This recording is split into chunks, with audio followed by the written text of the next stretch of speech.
Um dia eu vi a foto, que não sei porque aquela foto numa revista me chamou muita atenção.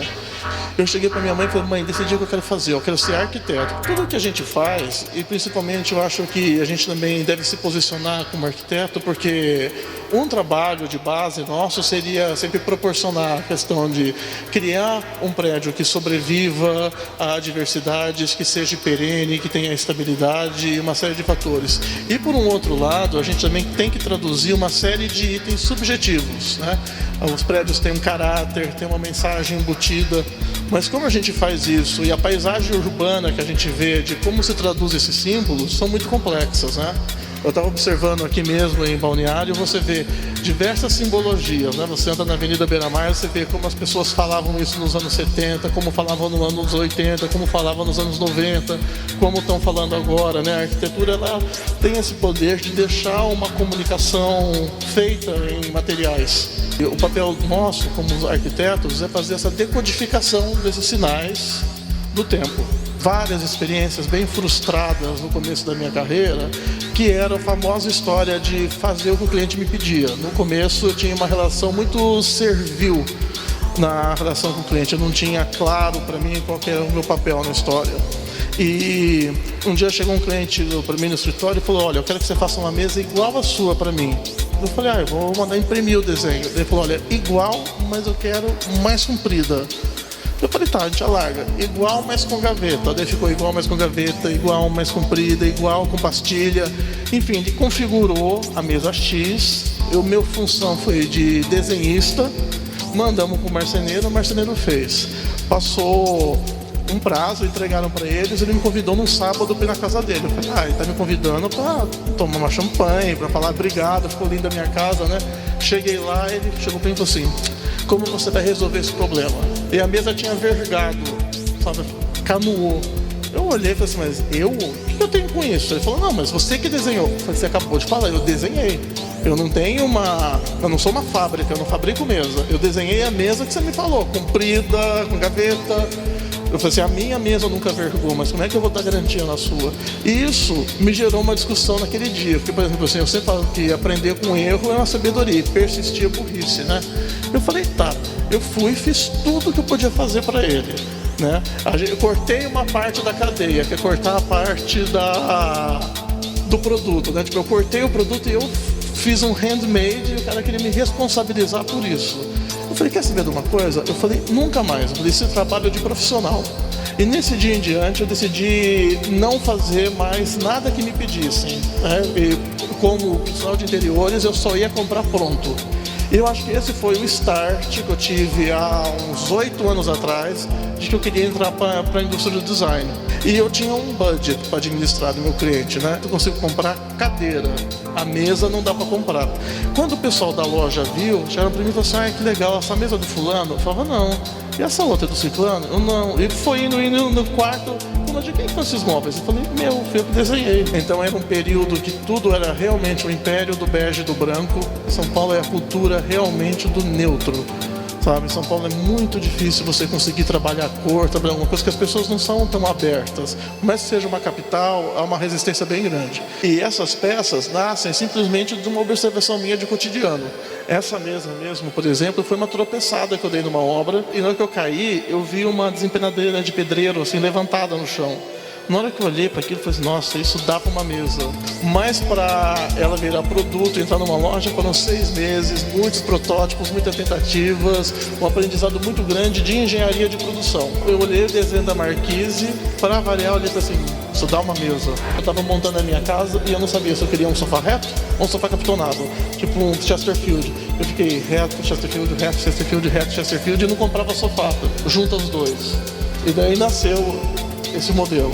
Então eu fui com essa ideia, com essa linguagem de casa noturna, e aqui tem bem uma síntese de um trabalho contemporâneo com o tipo de briefing que eu gosto de trabalhar. de, por exemplo, a gente usou só cimento polimérico em tudo, né? E eu tornei, na verdade, a casa como se fosse uma caixa 3D. Esse é um apartamento dos anos 80, daqueles apartamentos que são todos recortados, com bay windows, cheio de janelinhas, várias entrâncias.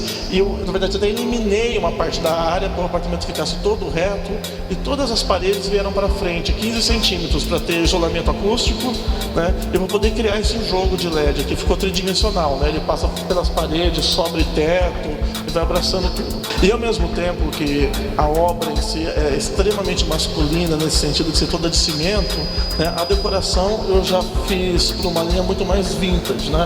Então tem uma relação bem grande com essa questão do um tapete de pele, essa estampa bem desbotadinha, anos 60.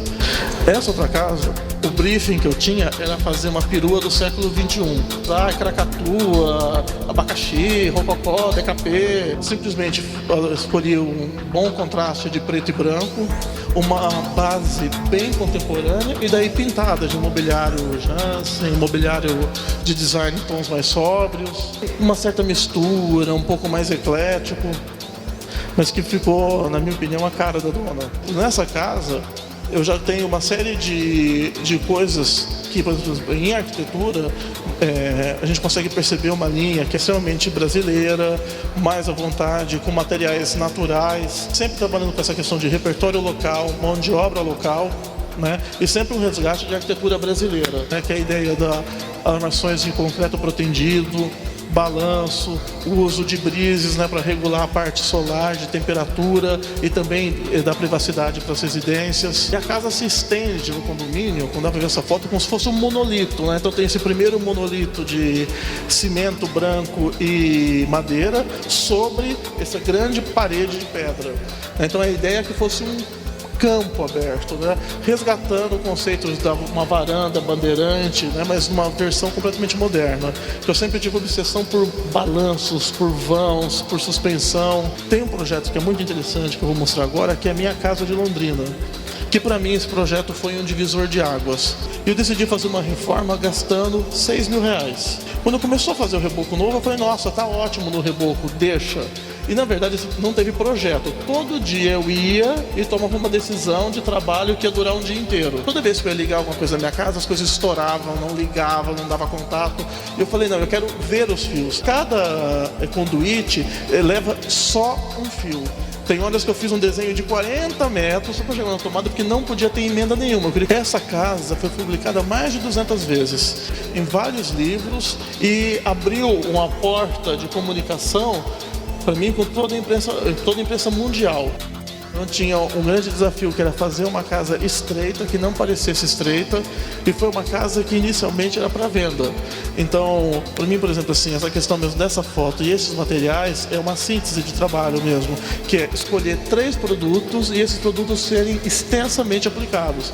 Então, o piso, petit pavé, virou parede, o deck virou parede, né? E é uma casa extremamente monolítica, tanto que, por exemplo, a porta de entrada está aqui à esquerda, não dá nem para a gente perceber. Não, então tem uma cara, inclusive até o carro, que esse cliente é colecionador de carros, acabou casando com a minha referência, né? Que seriam casas que poderiam existir há muito tempo atrás. Eu acho que sempre, minha parte de projeto, eu não tenho nada que caracterize o tempo que a gente vive. Então eu falo assim, a pessoa fala, quer uma casa clássica? Isso para mim é uma casa clássica, né? Que ela não remete a um classicismo óbvio, né? Mas ela pertence a uma escola de arquitetura, né? Que todo mundo, quando tinha uma infância, passou em frente de uma casa modernista, né? E tem sempre essa lembrança.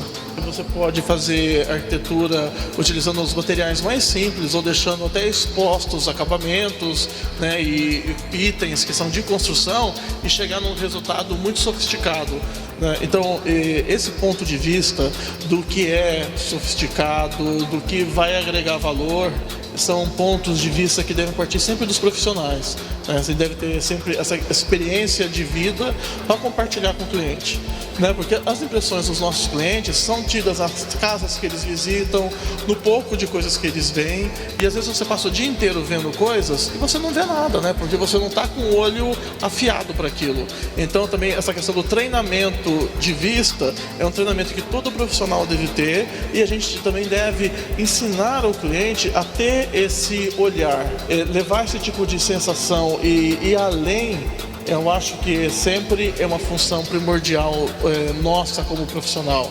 Né? Você só de fazer aqueles chavões para ganhar cliente, sabe? Que o pessoal escreve em catálogo de mostra, tipo, procuro sempre transformar os sonhos dos meus clientes em realidade. Você imaginou que inferno seria se todo mundo tivesse seus sonhos transformados em realidade? Eu ia odiar, que metade dos meus sonhos não prestam, não servem para nada. Os outros 70%. Olha, ia ser difícil achar um sonho meu tornar de realidade. Agora, uma coisa que você não sabe que é um sonho e você transformar, você criar, formatar, fomentar um desejo maior, uma aspiração maior e se transformar num produto, eu acho isso genial. Né? Então, esse caminho que você vai fazer sempre de encontro aos outros, né? Não seria o que você faria para você, não é o que o cliente faria, e a gente chega no segundo ponto.